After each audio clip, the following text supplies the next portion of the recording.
Ustedes son hijos e hijas de Dios, hijos del convenio y edificadores del reino. No tienen que esperar hasta tener cierta edad para cumplir con su responsabilidad de colaborar en la obra de salvación de la familia humana. Ustedes tienen los dedos amaestrados para textear y tuitear, para acelerar la obra del Señor, y no solo para comunicarse con sus amigos.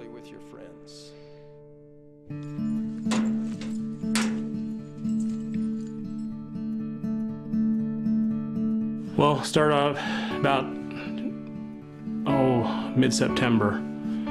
Bishop come to our house and wanted to see Cheyenne. He asked that Cheyenne would accept a calling to work on the Elijah Project. The Elijah Project is about all the youth coming together and finding their own ancestors and doing their ordinances, and it may seem hard at first, but it's a lot of fun. When Cheyenne was called, my mother had passed away about 3 days prior to that. We had just barely had her funeral. My parents, they were very strong, very into genealogy.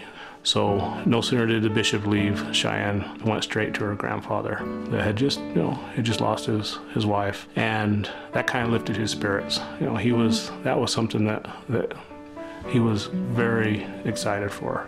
Matter of fact, the first excursion to the temple, we took all the youth, and I remember when we pulled up that morning, and immediately he came out and wanted to know how it went. So we told him we did over 200 names, Dad. He was just excited. He knew everything and every name. He was constantly on the computer. He never took a break, even until he passed away. He passed away 8 weeks after my mom passed away. He worked with Cheyenne for about 6 weeks before he just couldn't do anymore. Almost like a passing of the guard. After my grandparents passed away, I wanted to kind of carry on their work. As I go through family history, you can learn about the time when they were born and where they lived, and you can find stories on them and pictures, and it's almost like you almost get to know them and feel compassion for them. And I was going through my grandpa's books, and we found journals, and one was about Susan Ellen Johnson. It just talks about all of her times on the plains and how she raised children that weren't hers, and what kind of faith she had and how she stuck to it. And she was a good horsewoman too. So they also had lives. We just found a lot of names and lines that just shoot out from those names, and there's a lot of names that haven't had their ordinances done. I've always just gone to the temple and done temple names, but when I got my first card, it was exciting to know that I'm doing it for my own ancestor and from my own lines, and I don't know, it just feels almost like they're there. This is true. Our children are the ones that inspired us to attend the temple a little more, and we changed our temple night from once a month to once a week. And many times when we leave the home, our kids want to know which names we're taking, and they want a report.